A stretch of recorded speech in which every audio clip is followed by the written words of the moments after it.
MRC existe pour arriver à SCSI.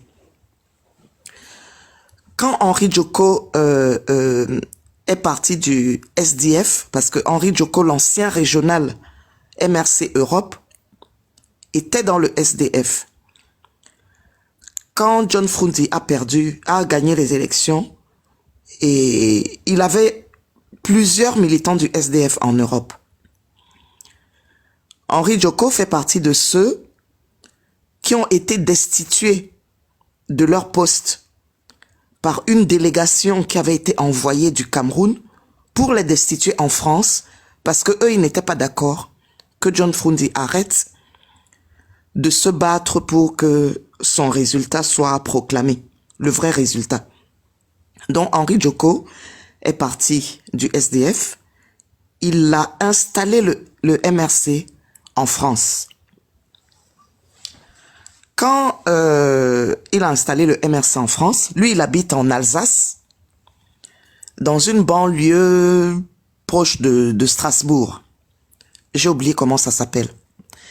Et quand il a donc installé le MRC, il a fait créer, il est allé à une banque, le Crédit Industriel et Commercial, et il a ouvert un compte bancaire au nom du MRC. Donc c'est le compte bancaire MRC Europe. Étant donné qu'il était le régional, c'est lui qui allait dans tous les pays d'Europe installer le MRC. Il a sillonné l'Europe entière. C'est son nom qui est comme la personne qui a enregistré ce compte au nom du MRC Europe en tant que régional Europe. J'insiste là-dessus parce que les gens disent que le compte du MRC est au nom d'Henri Djoko. C'est complètement faux.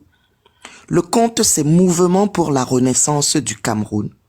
L'adresse du compte, c'est l'adresse de Henri Djoko, puisque c'est lui le régional. C'était lui le régional.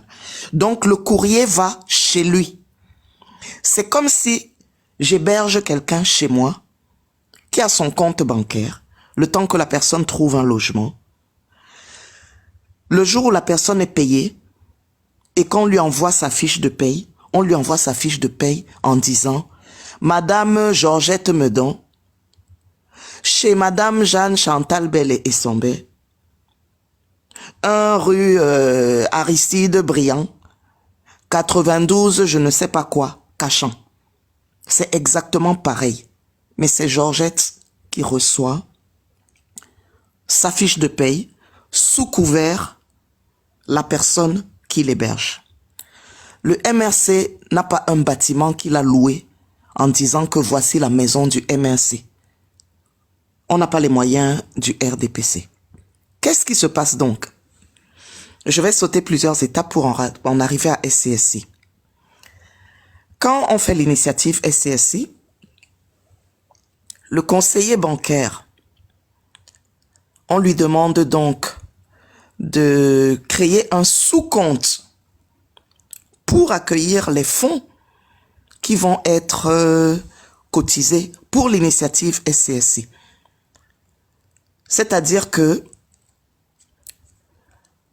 quand on cotise via le lien SCSI qui avait été créé, l'argent qui est cotisé en Europe, au lieu d'aller dans le compte source, il est viré sur le compte qui a été créé pour SCSI par une mécanique que la banque a mise en place. Maintenant, ce compte est donc relié au virement bancaire et à PayPal. Ce qui se passe, c'est quoi? C'est qu'il y a des personnes malveillantes qui ont cotisé via PayPal et qui sont après allés se plaindre chez PayPal qu'on a piraté leur compte. Donc le compte faisait monter, descendre, monter, descendre. Sauf que la jauge, quand elle était déjà montée, elle ne redescendait pas. Parce que ce n'était pas conçu pour descendre. C'était conçu pour dire que on a cotisé 150 millions d'euros, ça monte à 150 millions d'euros. Mais ce n'est pas conçu pour descendre puisque ce n'est pas censé descendre. Les gens ont fait ça. Il y a des gens qui ont fait des virements et qui ont après dit Alors, il y a quelqu'un qui me dit que je ne peux pas créer un compte association en Europe tout seul. Eh bien si, moi je suis présidente d'une association, j'ai créé un compte toute seule. Donc c'est complètement faux. Donc ce qui se passe c'est que les gens cotisent, font les virements bancaires ou ils payent par leur carte et après ils déclarent que la carte a été volée, ils vont porter plainte. Donc qu'est-ce qui se passe? L'argent est retiré du compte puisque il y a des litiges dessus.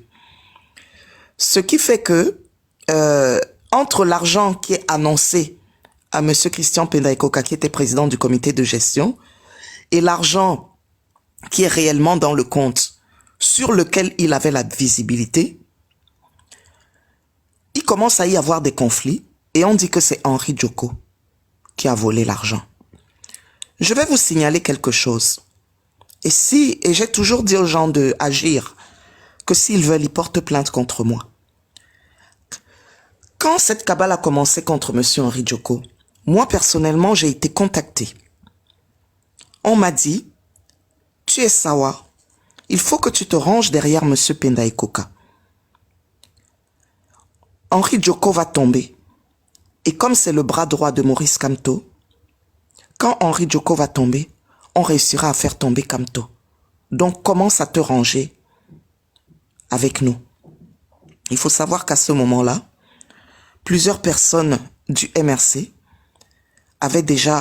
étaient déjà entrées dans ce complot qui avait été ourdi contre Henri Djoko pour atteindre Maurice Kamto. Et même dans les unités du MRC, notamment celle où j'étais, dans laquelle il y avait un gars, Bakoko, Sawa, qui était dans le comité finance de SCSI, qui était très proche de Pendaikoka.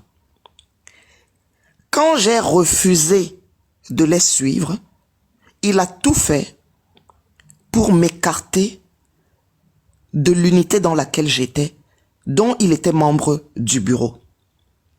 Il y avait plusieurs petits complots qui se faisaient. Wonderful.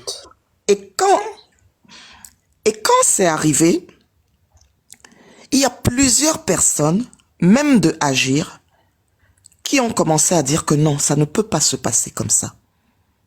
Et qui ont donc commencé à fuir Agir. Ce qui se passe, c'est quoi? Quand M. Pendaikoka contacte Henri Djoko, il lui demande le listing des personnes qui ont cotisé. Henri Djoko lui dit, il y a une loi sur la transmission des données personnelles. Les personnes qui ont cotisé, on ne peut pas se permettre de donner leur nom.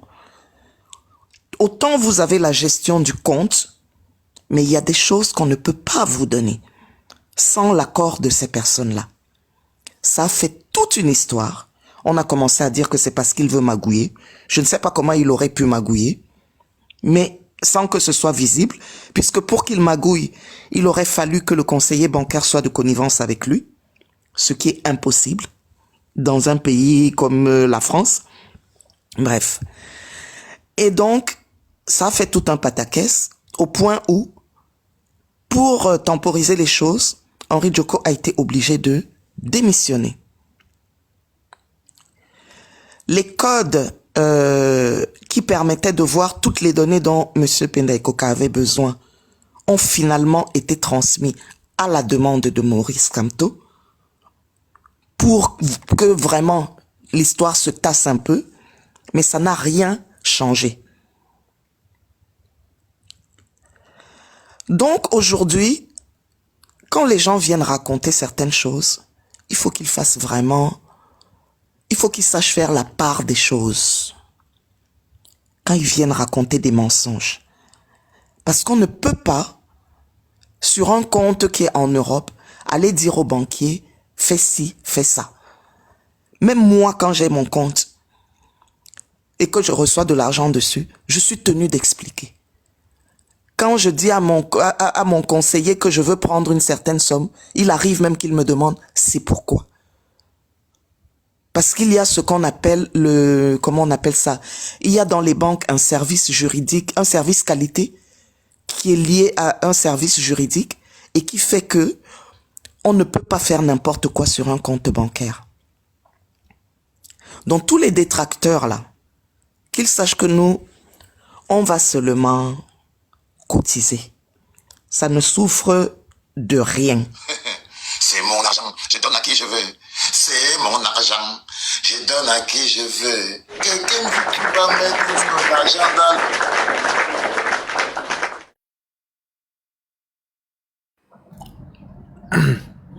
Merci.